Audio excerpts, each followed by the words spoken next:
Hola, bienvenidos y bienvenidas a todos y a todas. Mi nombre es María Pía Liceche y vamos a estar compartiendo el módulo 3 del curso de Introducción a la Sexología Clínica, herramientas para el abordaje inicial. Como mencionamos, el módulo 3 vamos a estar recorriendo los motivos de consulta frecuentes en las personas con vulva y en el módulo 4 estaremos viendo los motivos de consulta frecuente en las personas con pene. ¿Cuáles son los objetivos de esta clase? Conocer problemáticas sexuales en personas con vulva, incorporar la terapéutica específica y reflexionar en torno a las diferentes causas de las disfunciones sexuales. En el módulo anterior, en el módulo 2, estuvimos viendo el modelo de respuesta sexual humana propuesto por Master y Johnson. Y en este caso, los estadounidenses mencionan 4 etapas: las etapas de excitación, meseta, orgasmo y resolución. Para las personas con vulva, estas 4 etapas pueden presentar 3 escenarios diferentes que vamos a ver a continuación. El modelo clásico, el que siempre se representa, es el modelo que está en azul, que es la línea A, que vamos a ver que hay una excitación que es constante y progresiva hasta alcanzar un estado de meseta que se sostiene, y si la estimulación es adecuada, se consigue la etapa del orgasmo.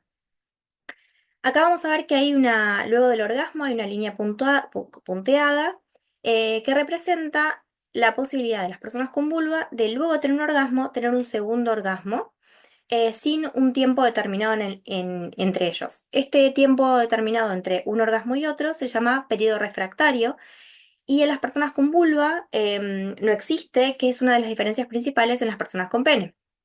Por lo cual, al no requerir un tiempo determinado, no tener periodo refractario, luego de un orgasmo, si se sostiene la estimulación correcta, puede alcanzarse un segundo orgasmo y luego alcanzar la etapa de resolución. El segundo modelo o modelo propuesto es el que está en línea colorada, y en este caso vemos que hay una excitación que es progresiva. La meseta se sostiene en el tiempo, pero como no existe una estimulación adecuada, no se consigue el orgasmo. Y finalmente, un tercer escenario en el cual puede existir una excitación escalonada, no progresiva continua, sino que se va escalonando: un momento de excitación, y luego una pausa, después otro momento de excitación. Sin embargo, si existe la estimulación adecuada, puede alcanzarse el orgasmo y luego la resolución. Em, Al modelo propuesto por Master y Johnson se suma otro modelo o marco teórico para el abordaje, que es el propuesto por Helen Singer Kaplan. Kaplan es psicóloga y sexóloga. Ella propuso este modelo de respuesta sexual dividido en 3 fases diferentes, y lo que refuerza es la idea de que la respuesta sexual no es una entidad única, sino que puede pensarse como 3 componentes específicos distintos y relativamente independientes. Esto es interesante a la hora del abordaje, ya que permite pensar cada una de las etapas por separado y asimismo pensar la terapéutica y el abordaje sexológico de forma diferenciada. Entonces, por un lado tenemos la fase de deseo, después tenemos la fase de excitación y finalmente la fase orgásmica. La fase de deseo nos invita a pensar justamente qué es el deseo. El deseo es este impulso que mueve a las personas a buscar una experiencia sexual o mostrarse receptivo o receptiva a tenerla. La fase de excitación comprende la fase justamente de excitación y también la de meseta del modelo de Master y Johnson, y es lo que conocemos como la fase vasocongestiva, donde se produce la vasocongestión y la vasodilatación. Y finalmente una tercera fase, que es la orgásmica, que es donde se produce propiamente dicho el orgasmo, es la etapa de contracción, y en el cual, para que se produzca este orgasmo, tiene que haber una serie de contracciones musculares que son cíclicas y que son reflejas. Entonces, la respuesta sexual trifásica permite pensar estos 3 componentes de manera aislada y, por ejemplo, podríamos pensar que cada uno de ellos está inervado o controlado por partes distintas del sistema nervioso central, y que entonces cada uno de ellos puede quedar inhibido o bloqueado mientras que el otro permanece normal. Un ejemplo paradigmático de esto es en el caso de las personas con pene, por ejemplo. una situación en la cual se conserva la erección, que está comandada por el sistema nervioso autónomo parasimpático, y hay algún problema o solución a tomar en el caso de la eyaculación, que está inervada por el sistema nervioso autónomo simpático. Entonces, este es un ejemplo en el cual podemos ver dos situaciones que pueden estar alteradas al mismo tiempo, o una inhibida y la otra preservada. Bueno, la etapa 2 es la etapa vasocongestiva, que mencionábamos que es la etapa de excitación. En esta etapa se produce en las personas con vulva la lubricación y la hinchazón de los genitales. Esto se produce justamente porque hay una vasodilatación con una extravasación de líquido, y eso genera esta lubricación. También hay miotonía y relajación muscular, y se constituye esta plataforma orgásmica, que es una lámina espesa de tejido congestionado que aborda la parte pélvica, justamente en la parte distal de la vagina. Hay justamente expansión vaginal. Esto se produce porque en condiciones basales la vagina es un canal que está colapsado. Cuando se produce la excitación, se expande formando un canal. El útero también asciende y antes del orgasmo el clítoris gira y se retrae por detrás de la sínfisis pubiana. Esta etapa vasocongestiva no se limita solamente a la zona pélvica, sino que también la vemos en todo el organismo. Por ejemplo, hay una respuesta epidérmica y enrojecimiento de la cara, de la piel, y de las mucosas. Y también hay otros cambios, como por ejemplo, se acelera la frecuencia respiratoria, hay aumento del ritmo cardíaco y de la presión arterial. Y en las personas con vulva se produce hinchazón de los senos y erección de los pezones. Luego está la etapa 3, descrita por Helen Kaplan, que es la etapa de contracción. Bueno, el orgasmo es una contracción, pero además es un reflejo que tiene un componente sensorial y otro motor. Consiste justamente en una serie de contracciones reflejas, que son involuntarias, que son rítmicas, que comprende a toda la plataforma orgásmica, pero también a los órganos internos como el útero. Las personas con vulva, como mencionamos previamente, pueden tener múltiples orgasmos en el mismo encuentro, ya que no tienen periodo refractario. Y todos los orgasmos son por estimulación directa o indirecta del clítoris. Esto es muy importante de mencionar, ya que es una pregunta frecuente en espacio de consulta, y responde a una idea que se llevó durante mucho tiempo de que existían dos tipos de orgasmo, un orgasmo vaginal y un orgasmo clitoridiano. Como podemos ver en esta imagen, la parte que nosotros solemos reconocer del clítoris es la parte externa, es la parte que podemos ver cuando vemos la vulva, que es solamente el botón del clítoris, pero el clítoris tiene pilares que se expanden y que están a los lados de la vagina, por lo cual el orgasmo puede producirse por estimulación directa del clítoris y del capuchón del clítoris, como por estimulación indirecta, que es a través de la distensión vaginal, que va generando contacto o va generando una estimulación de esos pilares del clítoris.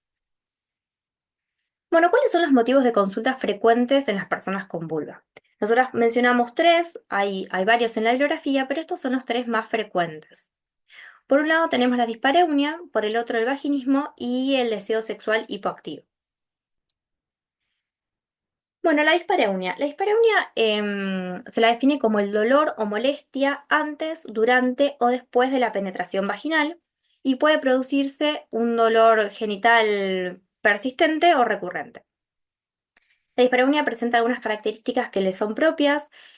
Por un lado, el dolor puede producirse tanto en genitales externos como la persona lo puede referir como un dolor interno.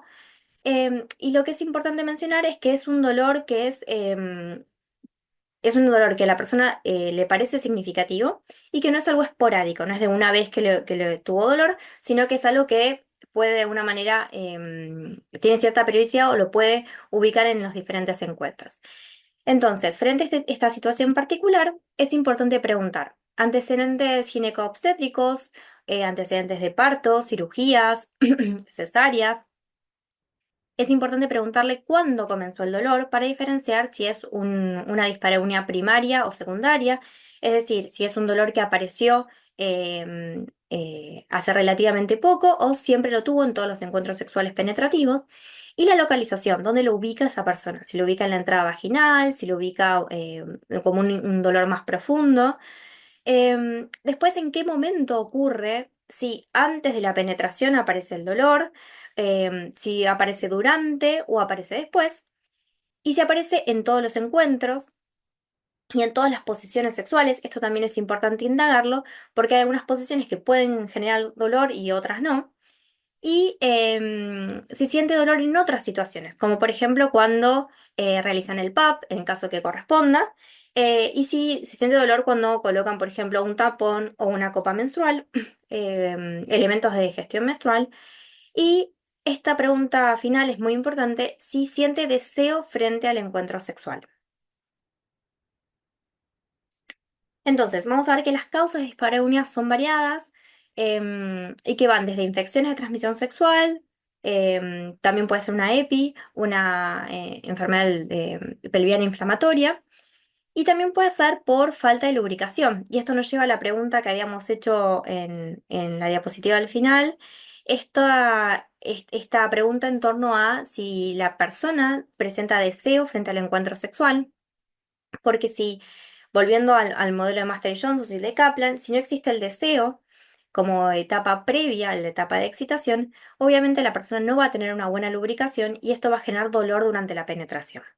Pero también la falta de lubricación puede darse por otras circunstancias o situaciones, como por ejemplo la menopausia por la disminución de los estrógenos, y también algunos tratamientos hormonales, que pueden ser tratamientos hormonales de reemplazo o pueden ser tratamientos hormonales frente a una situación, por ejemplo un cáncer, o también en el caso de los anticonceptivos. Por otro lado, otra de los motivos puede ser las cicatrizaciones anómalas, que esto puede ser como consecuencia de una cirugía ginecológica o por una episiotomía, en el caso de un parto vaginal. Algunas situaciones que también pueden generarlo, como prolapso, que todavía no haya sido diagnosticado. Endometriosis también es una causa frecuente, muchas veces es un motivo de consulta previo al diagnóstico de la endometriosis.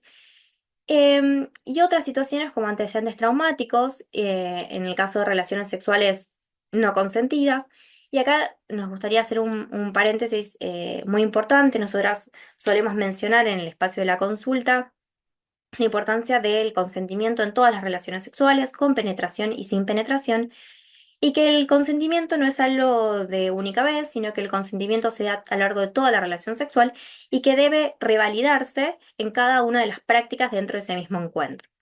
Bueno, y otro de los motivos frecuentes de dispareunia es las situaciones de relaciones sexuales no consentidas en el marco de violencia basada en género.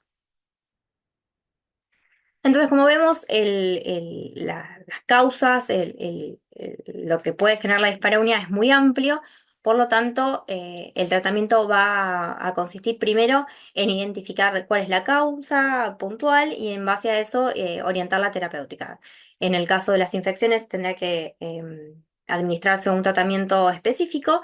En el caso de la cirugía tendrá que analizarse con más detenimiento si se puede hacer un nuevo procedimiento. Así que cada una de las causas necesita un tratamiento o una terapéutica específica, pero siempre es importante la escucha activa y el acompañamiento como pilar fundamental del seguimiento sexológico y en general el seguimiento en el consultorio.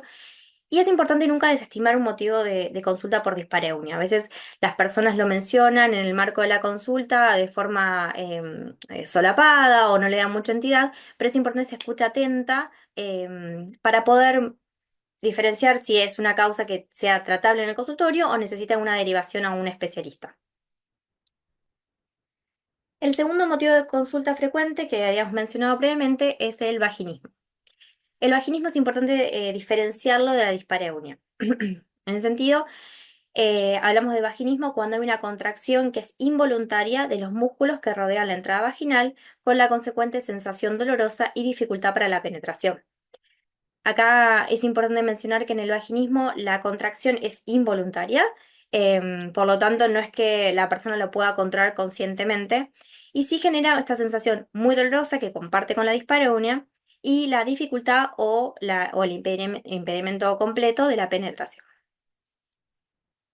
¿Cuáles son las causas? Bueno, como en el caso de la dispareunia, las causas son variadas e individuales y pueden estar relacionadas con la respuesta que esa persona tenga al dolor, situaciones de trauma o abuso sexual en el pasado, padecimientos en la salud mental y el miedo o desconocimiento sobre la sexualidad.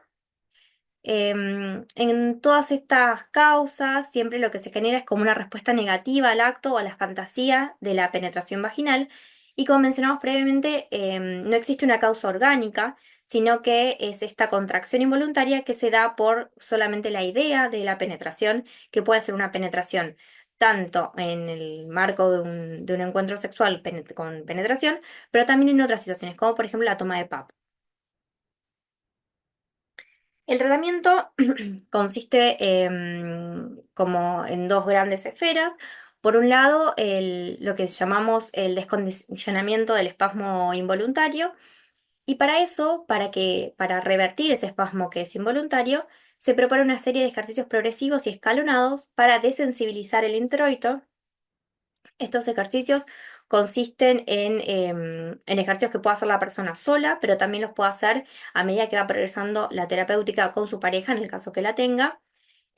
Y parte de estos ejercicios lo que propone justamente es que la persona vaya reconociendo las sensaciones que le va generando la idea de la penetración, y por eso va de la mano de también el trabajo psicoterapéutico que muchas veces se realizará de forma interdisciplinaria, porque también se propone brindar explicaciones sencillas acerca de la fisiología de la sexualidad, de la anatomía, acercar a la persona a la anatomía de su vulva, cómo está constituida, cuáles son los órganos sexuales, cómo es el aparato. En el caso de las personas con vulva, cómo está constituido el aparato reproductor o el aparato sexológico. Y además propone abordar miedos y dudas que muchas veces por desconocimiento o justamente por temor, la persona no lo consulta y poder articular estas dos esferas es lo que permite la terapéutica. Es una terapéutica que va, como decíamos al principio, de forma escalonada, respetando los tiempos de la persona. Bueno, y el tercer motivo de consulta, que es frecuente, que se comparte tanto en las personas con vulva como en las personas con pene, es el deseo sexual hipoactivo.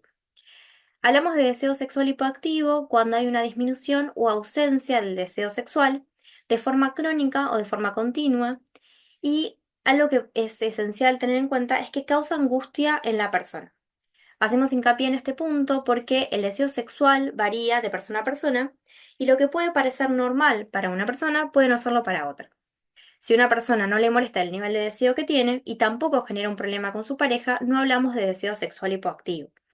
Esto nos parece como muy importante recalcarlo porque muchas veces en el consultorio se habla eh, de me preocupa la frecuencia sexual con mi pareja, o leí en tal revista o en tal nota que la frecuencia sexual óptima es tal, y en realidad eso va a depender mucho de cada persona y de su pareja.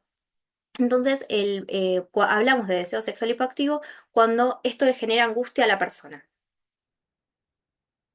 ¿Cuáles son las causas? Otra vez, las causas son amplias y pueden ir desde situaciones de salud como enfermedades cardiovasculares, diabetes, cáncer, enfermedades autoinmunes, algunos tratamientos medicamentosos, por ejemplo, es frecuente en el uso de antidepresivos, situaciones vitales, como fuimos viendo a lo largo del curso en las situaciones de duelo o puerperio, cambios hormonales, por ejemplo, en las situaciones en la menopausia, en la andropausia o en el embarazo, algunos padecimientos de salud mental, como en las situaciones de ansiedad o depresión, algunas situaciones de estrés y también cuando hay algunos problemas vinculares con la pareja, como la falta de comunicación o situaciones de infidelidad pasada o presente.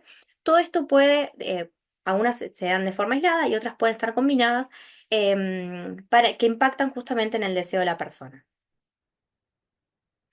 Nuevamente, el tratamiento consiste en identificar cuál es la causa y orientar la terapéutica y siempre de la mano de una escucha y un acompañamiento activo.